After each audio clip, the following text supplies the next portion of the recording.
رسول الله صلی الله علیه وسلم فرمائی الصیام والقرآن یشفعان للعبد یوم القیامه.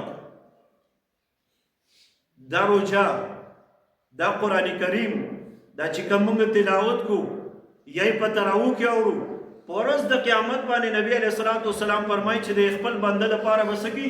سفارش وکړي. روجه به سفارش کوي.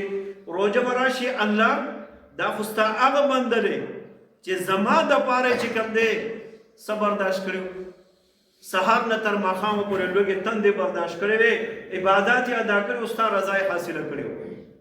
زه د ده دپاره سفارش کوم، الله یې ما ستا سفارش قبول کړي. او که چېرې روجې مقصد زما ستا او د هغې ټوله شپه ویښ شه او د ورځې اوده شه، نه ذکر و اذکار شته، نه د منځونو اهتمام شته، نه په تکبیر اولا سره د مانځه ادایګي شته، صرف خپل خواهشات او چکر یې پوره کول دي.